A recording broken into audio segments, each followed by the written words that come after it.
Chick's bringing all the boys to the yard and they're like, oh, this thing is gross. There is a reason I'm wearing this terribleness. Just so you know. All will become clear later on.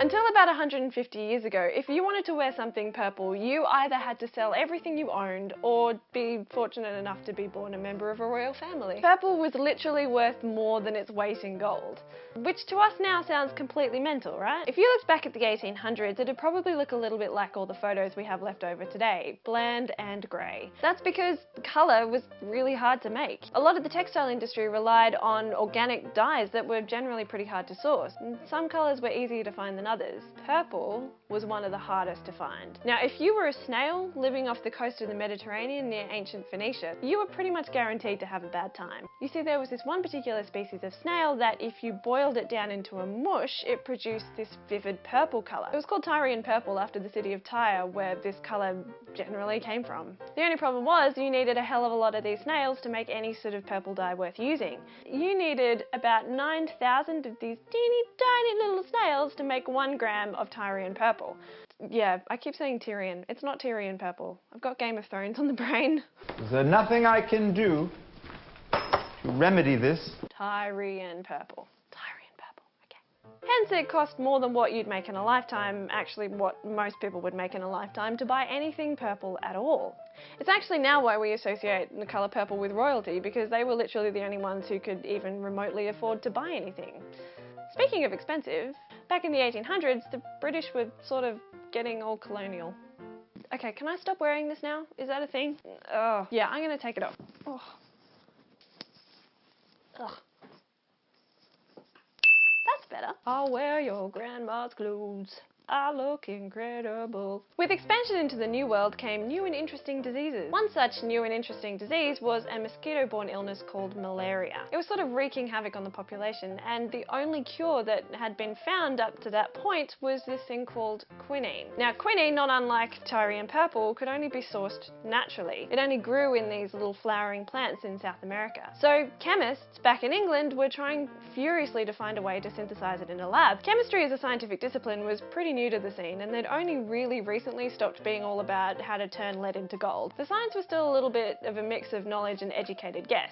Enter the first director of the Royal College of Chemistry in London, August Wilhelm von Hofmann. Hofmann was convinced that he could make quinine in a laboratory, and so, like all good professors, he turned to his young protege and offloaded all of the work. William Perkin was a chemical whiz kid. By the age of 18, he had an entire chemical laboratory set up in his apartment in London, just casually. There's my lounge room, there's the kitchen, there's my chemical laboratory, there's my bathroom. And it was here that he started playing around with quinine and coal tar, like a lump of coal tar. It was something that was just in abundance because of the Industrial Revolution, and it was filled with all of these organic compounds that chemists were playing around with. So he mixed a bunch of things together and boom! He created a black mess in the bottom of a beaker.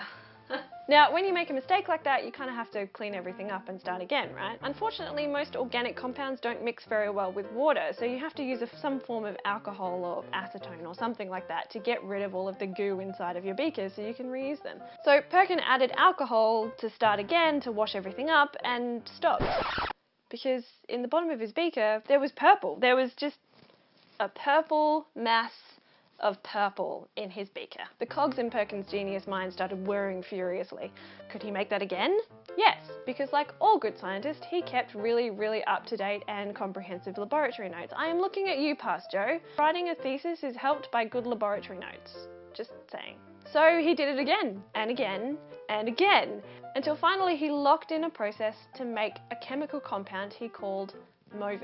He put it to the test with a piece of silk and found that the colour stayed. It stuck. He had a purple piece of silk. He took it to a textile manufacturer and the rest is history. He single-handedly created the synthetic dye industry. A mixture of luck and skill catapulted William Perkin towards a ridiculous amount of wealth and fame. Plus, when the Queen of England and the Emperor of France start wearing your clothing, you know you're going to have a good time. The ingredients for the dye were also ridiculously cheap. I mean, coal tar was abundant. You could find it all over the place in the Industrial Revolution. revolution. Perkin went on to develop a whole bunch of other different synthetic dyes, presumably in his apartment with his chemical laboratory just casually in a corner. William Perkin changed the way our world looked. We have colour everywhere, mostly thanks to a happy accident. Perkin died a member of the Royal Society in London, a ridiculously wealthy man, a knight of the realm, and presumably the saviour of the snails in Lebanon.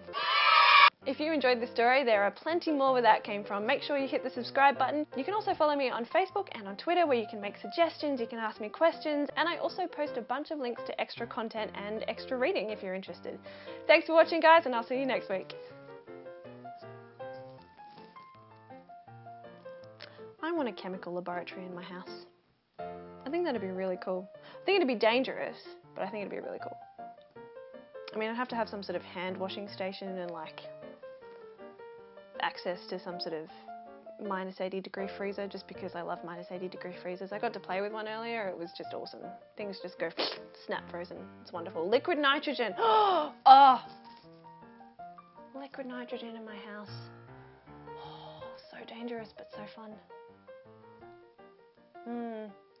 Yeah, I want a chemical laboratory in my house. I'm going to pull a William Perkin.